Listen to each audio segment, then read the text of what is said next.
What's happening, people? This is what you need. You're watching my channel. I hope you guys are having a good day today. We're going to talk about the upcoming fights this weekend, that is. And I didn't get to really talk in detail about them, so I just want to get into that. So, Scott Quigg will be facing Juno Carroll. For those who don't know Juno Carroll was most recently seen facing against the former featherweight IBF world champion from Philadelphia. Hold on one second. I don't know why, but all of a sudden the dogs are really just going nuts out there.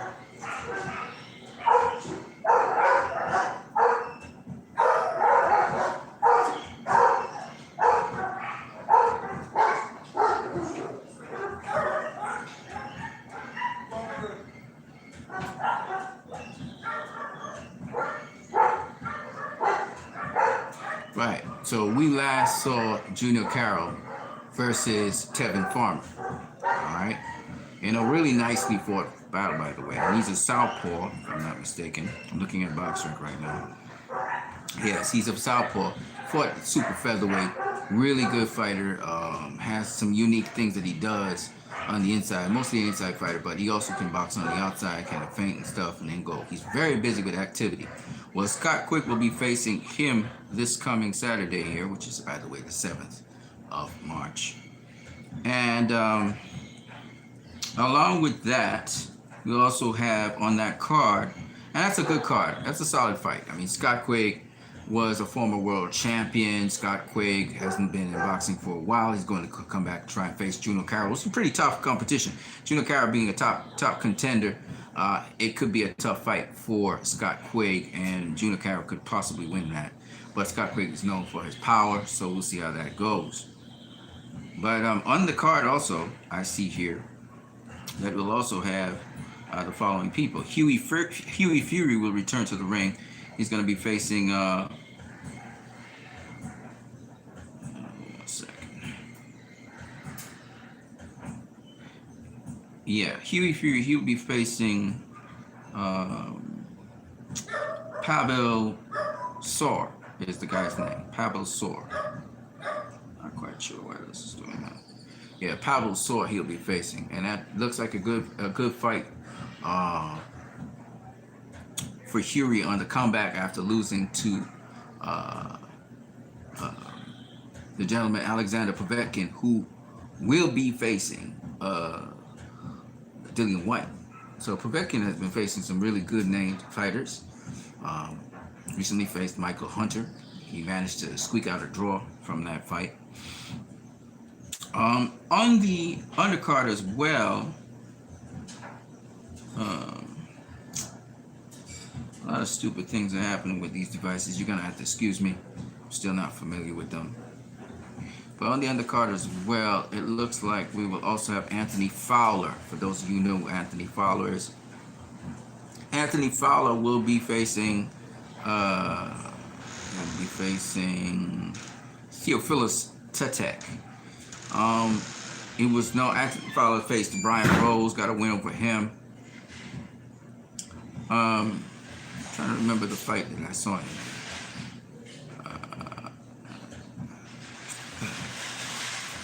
Well, Anthony Fowler, that's a name that we've been in the UK. They know him. Jack Cullen. Jack Cullen's known for facing guys like Dmitry. What's his name? The guy who faced Gennady Golovkin just recently there. I'm having some difficulty here, ladies and gentlemen. Just bear with me. Jack Cullen, anyway. I think it's Jack Cullen. I may be wrong. No, this is not that. Culkin. I think it was Culkin. Sorry, my bad. I don't know this guy. I don't know Jack Cullen. Let's see if there's any other worthwhile fights to talk about here. Not really. So this is the Matchroom card, I do believe. Eddie Hearn, Matchroom Boxing, and they're going to be having it on Sky Sports and Sky TV. So you can check that out. That's happening actually as we speak. So the results of those fights should come out very soon. Scott Quigg versus Juno Carroll. That should come out very soon. So you can look forward to that. And then later on tonight, we're going to have the Fox telecast, which is free, thank God, free TV. And we're looking at the busy-bodied, somewhat skilled Polish fighter, Adam Kownacki. Adam Kownacki faced recently, I think it was Chris Arreola, in which they threw, record-breaking amount of punches. And Adam Kownacki will be facing Robert Helenius. He's undefeated, of course, Robert Kownacki. Robert Helenius is a very tall guy. I think Robert Helenius is, 6 foot, 7 foot something? They call him the Nordic Nightmare. He's 6'6.5", so he's a really tall guy. So Kownacki getting used to fighting tall guys. I can't remember Kownacki's faced anybody tall yet. Let me see. He's got any really tall fighters that he's faced. He faced Gerald Washington. Gerald Washington like 6'4". So he's faced a relatively tall guy. Kownacki ran through Arthur Spilka. He beat Charles Martin, the guy that just beat Gerald Washington. He beat Gerald Washington, knocking him out. So he's been coming along pretty nicely in the U.S., that is. So his next opponent is going to be Robert Helenius, the guy that Gerald Washington knocked out. Robert Helenius is a quality boxer, but never really faced really the top tier opposition. Dillian White didn't get him out of there, so he did drop him, I think, though. But anyway, Adam Kownacki on Fox will be facing Robert Helenius, and if I'm not mistaken, this Fox card involves Frank Sanchez, who's a undefeated heavyweight prospect that everybody's talking about. He'll be facing Joey Dawicko, and we'll see how that turns out, who will win that fight. Also, F.A. Ajagba, he'll be out again, showcasing his skills against a fighter called Razvan Kojanu. And then we have here, I think that's about it, really. Those are the names that we got that we could talk about over the weekend. So, of course, I would love to talk a little bit more about women's boxing. Amanda Serrano. I know this is not going to be a recent fight, a recent future fight, but Amanda Serrano versus Katie Taylor. That's also an incredible fight. I want to hear what you guys have to say about that. But first, before we get into all of that, let's talk about my picks for the winners of these different fights. So let's start with Adam Kownacki versus Robert Helenius. Adam Kownacki can bring pressure. He's a Polish fighter. Robert Helenius is not really known as a pressure fighter. He fights mostly off the back foot. So, given Robert Helenius was knocked out by Gerald Washington, who's a pretty good boxer, Adam Kownacki, he has boxing skill. He applies a lot of pressure, but he also is a very busy fighter. But he can also box a bit. He is the favorite to win the fight. So, what do I think? I think that in this sort of fight with Kownacki versus Helenius, because of Helenius' last performance, or at least the last notable performance we know about, it may be a fight in which Kownacki gets the better of Helenius and stops him. Okay? Rico O'Neal, that's what we're talking about. So the fights that come out tonight are on Fox, free TV, so you can just go on Fox and watch these fights. And the fight that we're going to see on Fox, Adam Kownacki versus Robert Helenius.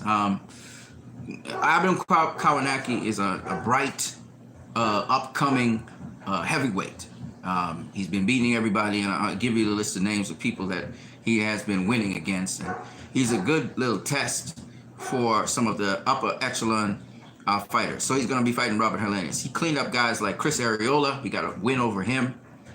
That was his most recent fight. He also faced Gerald Washington, the guy who was knocked out by Charles Martin, and he knocked him out. And then he also faced Charles Martin, and he got a unanimous decision over Charles Martin. He also faced European fighter Arthur Spilka, a fellow Polish fighter, and he knocked him out. So these are the notable names that you might have heard about in boxing if you've been following boxing that Adam Kownacki has had wins over. He's undefeated. He is a busy fighter. His style is busy. He does have some boxing skill.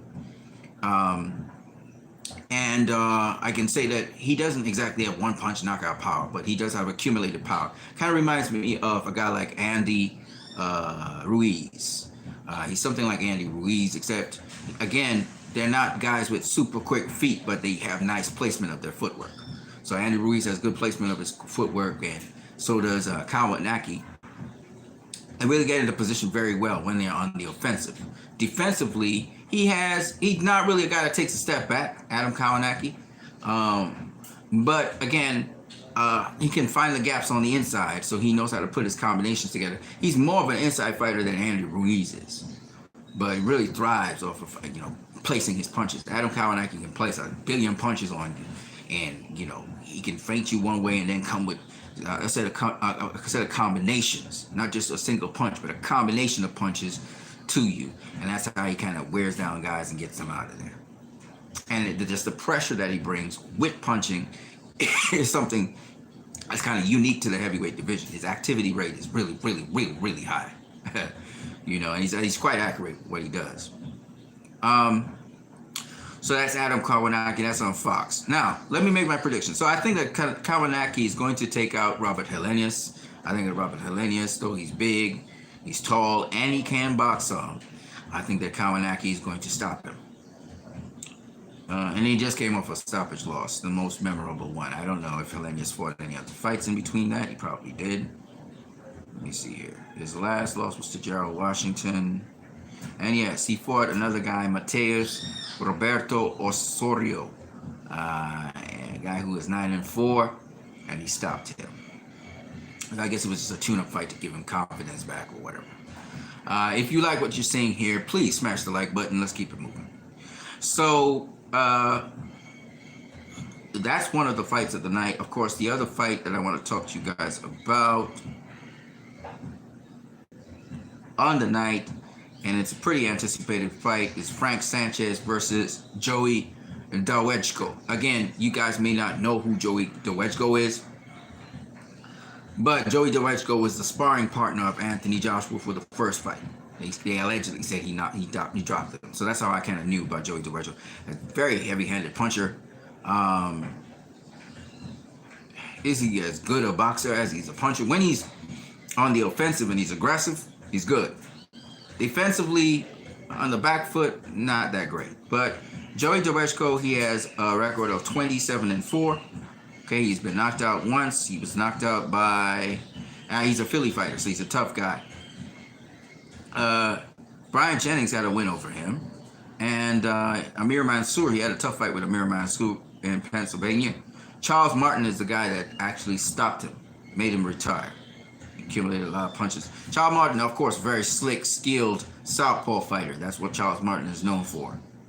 Unfortunately, Charles Martin doesn't get the kind of praise because of how Anthony Joshua just disposed of him and then how he won his title, the IBF title.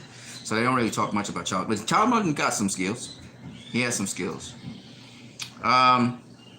So anyway, Joey Dawejko, he's a durable kind of guy. He's, once he's on the offensive, he's really good. Frank Sanchez, trained by Eddie Reynoso at this point. He's in the Reynoso gym, but he's a Cuban fighter. Just looking at the face-off and even the weigh-in, we see that Frank Sanchez is no joke. I mean, he does not back down. He's a tall fighter, but he is a tricky tall fighter. And that, what I mean by that is, he knows how to move his hands. He knows he's got reflexes. He's very quick on the reflex. It's kind of hard to explain to people, but when a guy can actually kind of anticipate, or he knows what you're going to do and he's just ready to pounce on you, it's different to a boxer who you guys say, he can jab and stuff, but he really is working off his jab, or he's working off of this, or he's working off of that. He's not a guy that instinctually knows what to do if you do something. Like, if you do something, he has an answer for you immediately. And I see that in the face-off and then in the weigh-in with Frank Sanchez. As Joey went to do something, Frank was ready to respond. And Frank would not back down on anything.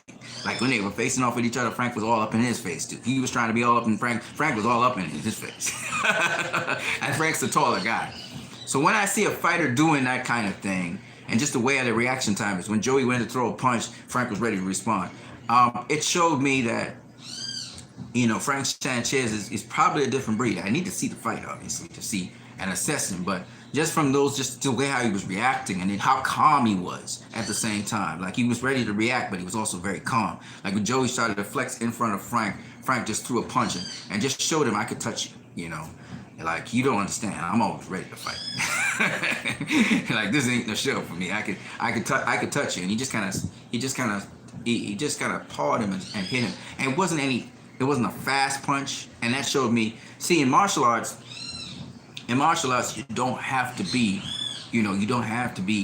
the quickest. It's always about timing. And it's something about deceptive speed that makes a totally big difference to somebody who has speed, but you could see their speed, right? They may be quick in their hand, but you know from the twitch that they threw something and came back, right? So when a guy does something like this, you could see that better than if I just did this.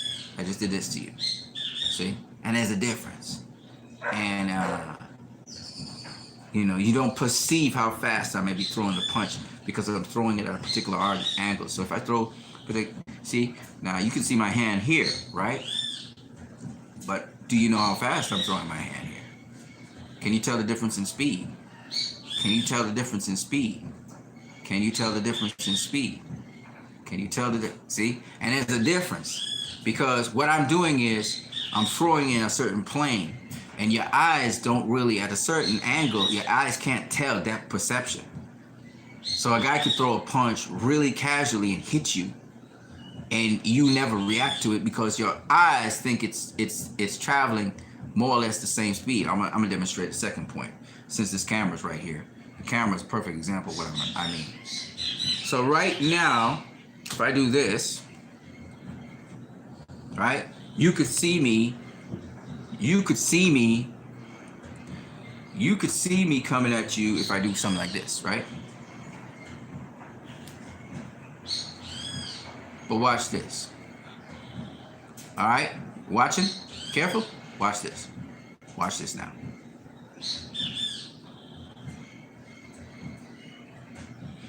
You're not going to react as fast. I just pushed my head in and out 3 times, okay? You may not have detected it, but that's not the point. The point is, I'm going to throw a jab out here. Okay? I'm throwing a jab out here. You ready? Watch this. Watch this now. To catch it, and let's just throw it, right? Boom. Right? Now I'll throw it fast. Right? Now I'm going to throw it at you. So here's my jab in hand right here.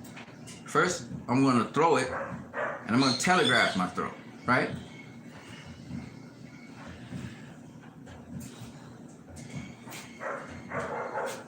Right? Right? So you know when that jab is coming versus that, which was not as fast. Okay? Because I didn't telegraph it. I just threw it. So it comes right up at you really fast. I don't know if you can tell the difference between that, what I just shared with you. But when you throw something from a certain plane, your shoulders are both level, and I just throw a punch at you, right? I'm not throwing it fast. Versus, all right? Versus, you can see all of this, right? You can see all of this, right? Right? You can see all of that. Versus,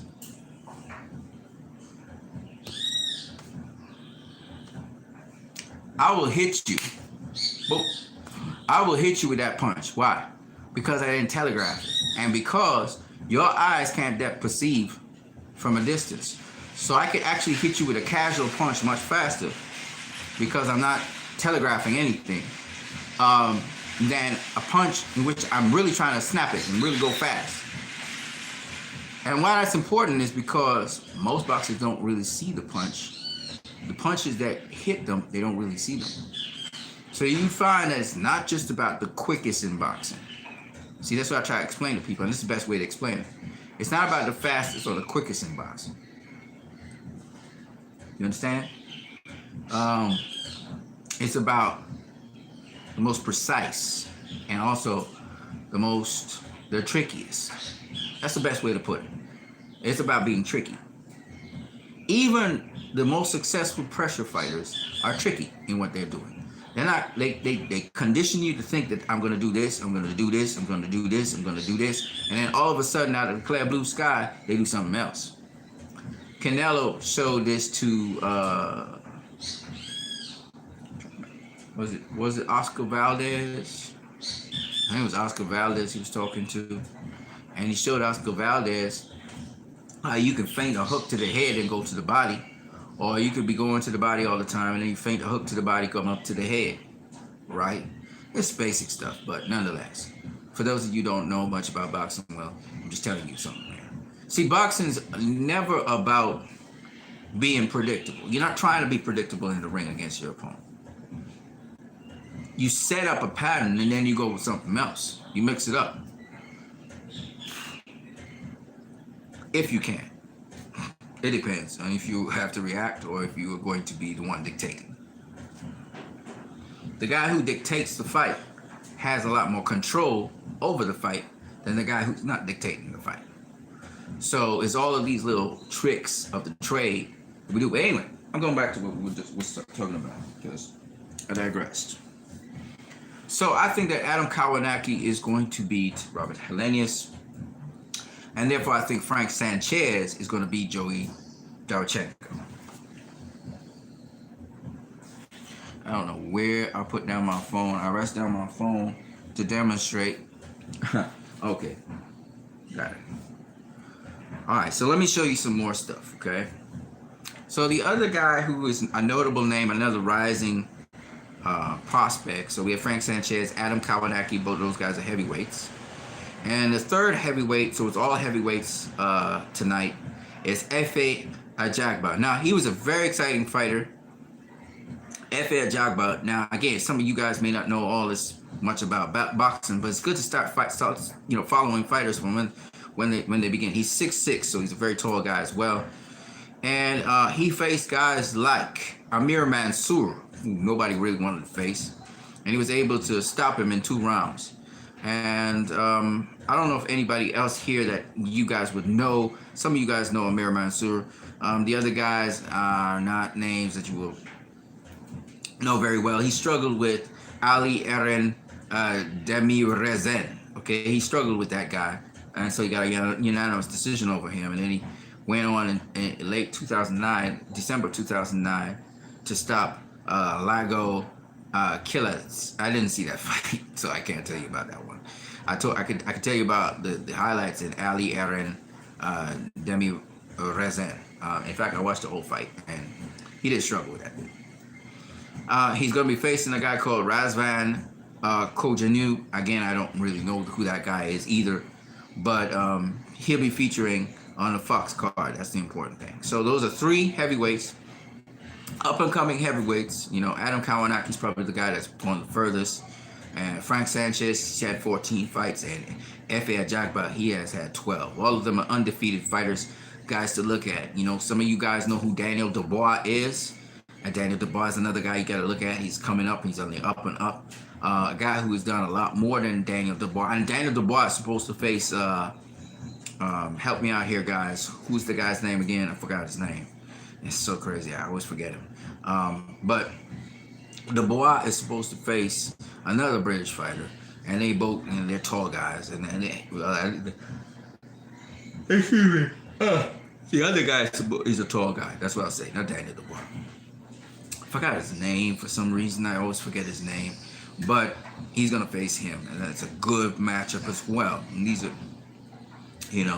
Joey Dowchenko versus Frank Sanchez is a good matchup for Frank. It's a step up in competition. So that's the Fox card. I talked about the Matchroom card just a minute ago. I want to talk a little bit about women's boxing before I go back into it, but let me just get the predictions for the Matchroom boxing card. So Scott Quigg versus Juno O'Carroll. I actually favor Juno O'Carroll to win in that fight. Why? Because I think Quigg is coming off a long layoff. Quigg is Juno O'Carroll is like a very, very busy fighter. He does not give you any room to breathe, and he's also a pretty decent boxer, and he's a southpaw. So I have Junior Carroll beating Scott Quigg.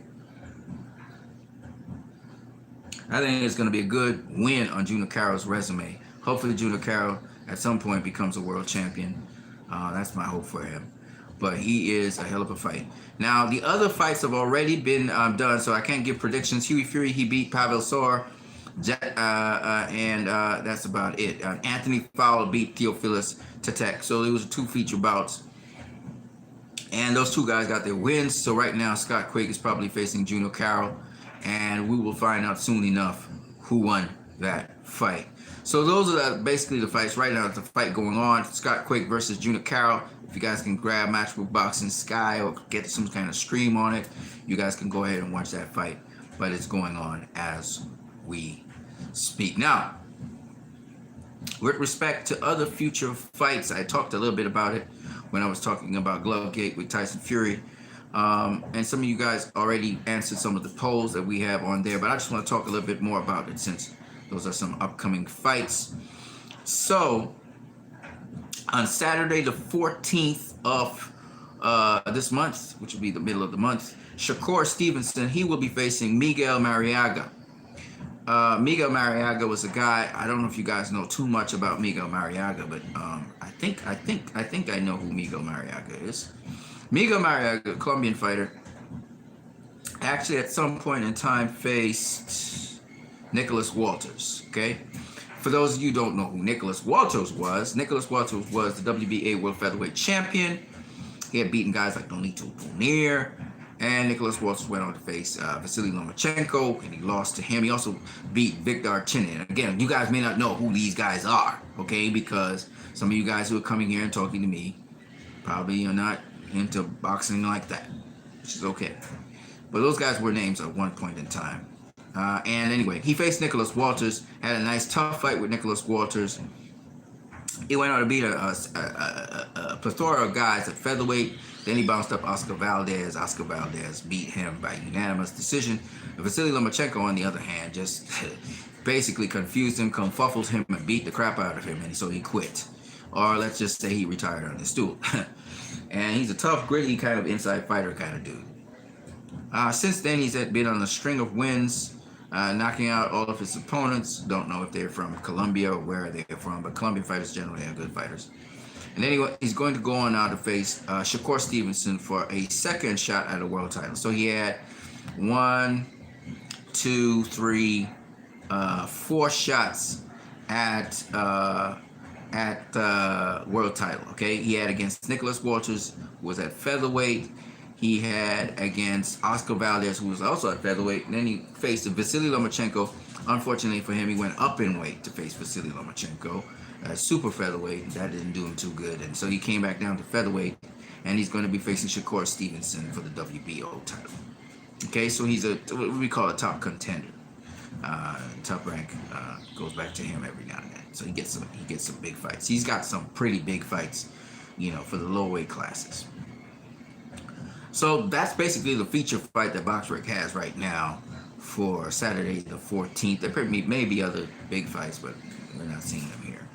And then on Saturday the 21st of this month, Uniel Dorticos will be facing Maris Bredis for a unification bout, I do believe it will be, for the, let me see. This is, of course, cruiserweight. I don't really follow cruiserweight either, but hey, whatever.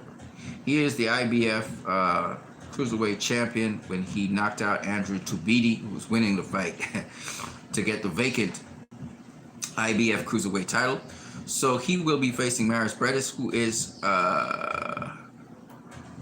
Maris Bredis. I thought Maris Bredis had a title. He doesn't have a title. I guess after he was beaten by what's his name? He was beaten by Alexander Usyk. No. Actually, he won the WBO World Cruiserweight title from Krzysztof Glowacki, knocking him out. I'm seeing here vacant World WBC Diamond Cruiser title. I don't know what that is. Apparently, he has the WBC Diamond Cruiserweight title. I don't know what that is. But anyway, Uniel Dorticos will be facing him. So I'm guessing he's going to win the IBF title if he beats Dorticos. That'll be a good fight. Dorticos, of course, being a Cuban fighter. So that's what's... Jack Culcay was the guy I was talking about. Jack Culcay will be back in action facing Hassan Moaquinho, it seems to be pronounced. As well as Fedor Chubanov, who's another cruiserweight, will be facing Isaac Chilimpa. I guess they're going to be facing each other, they will be facing each other at cruiserweight. Then we have Saturday the 28th, David Avanesian will be facing Josh Kelly. Francis Bartholomew will be facing Alberto Puello. And Luis Neri will be facing Aaron Alameda. And Artur Beterbiev, he'll be facing Fan Long Meng in China. So all of that's going to happen the 28th of this month. Yeah, so that's basically it. So these are the upcoming fights that we're talking about. I just did the predictions for the fights, so you guys can check out the predictions. Oh, I did not put predictions for some of the fights because they already have happened.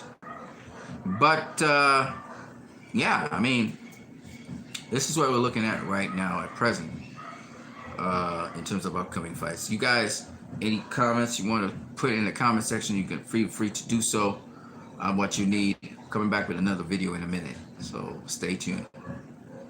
Peace. Oh, by the way, if you want to, you can donate to this channel via Western Union or MoneyGram. You can see me for details. Or if you like this video, you can also subscribe, share, and comment. Yeah. Deuces.